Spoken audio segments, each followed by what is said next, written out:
A ver, si pensamos en uno de los objetos más, no sé, más misteriosos de toda la historia, seguro que nos viene a la mente el Arca de la Alianza. Ha capturado la imaginación de todo el mundo durante siglos. Pero, ¿y si su verdadero secreto no estuviera enterrado bajo tierra, sino que en realidad estuviese escondido a plena vista?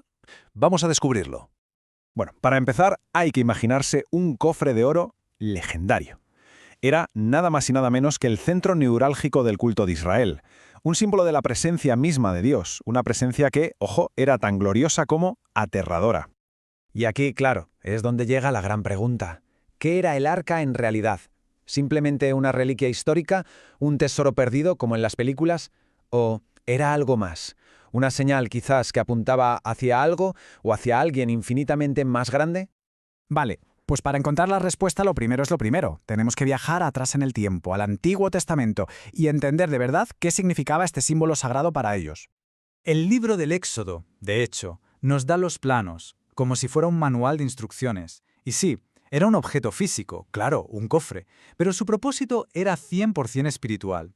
Era, por así decirlo, el puente, el punto de encuentro exacto entre el cielo y la tierra.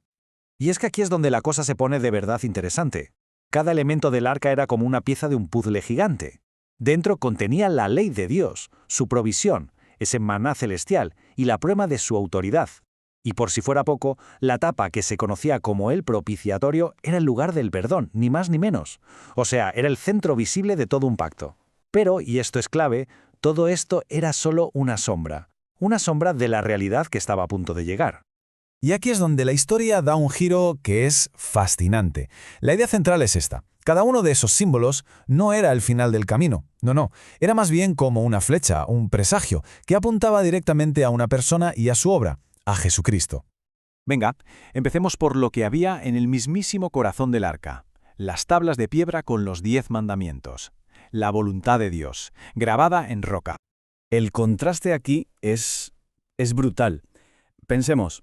Por un lado, una ley externa, fría, grabada en piedra. Y por el otro, una persona viva que no es que solo obedezca la ley, es que es la encarnación misma de la voluntad de Dios. Y esta es la clave de todo, ¿verdad? Cristo no vino a borrar lo que Dios había dicho, a anular sus mandatos, sino a encarnarlos y cumplirlos a la perfección. Vale, junto a la ley había otro símbolo que era increíble.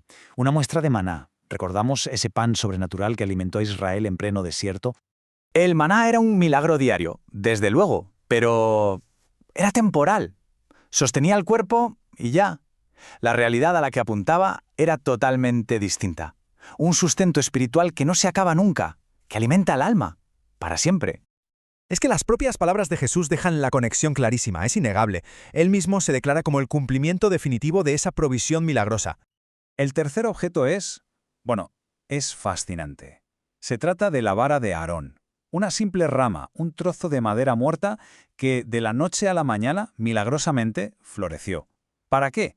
Para señalar quién era el sacerdote elegido por Dios.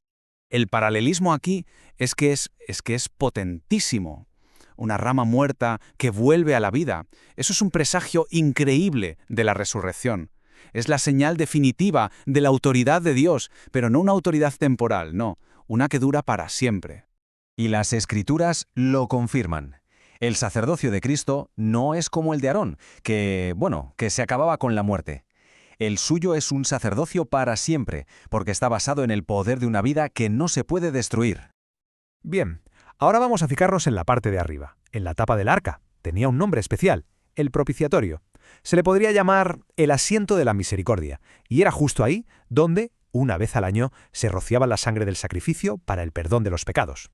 Y de nuevo, el contraste lo es todo. Por un lado, tenemos un ritual que había que repetir año tras año, y que solo cubría el pecado temporalmente. Y por otro, un sacrificio único, personal, que lo elimina para siempre. El Nuevo Testamento aquí no puede ser más explícito. Dice que Cristo no solo ofrece un sacrificio, Él es el sacrificio. Él mismo es ese lugar de misericordia, el punto exacto donde la justicia perfecta de Dios y su infinita misericordia por fin se encuentran. Así que, claro, cuando unimos todas estas piezas, el patrón que emerge es inconfundible.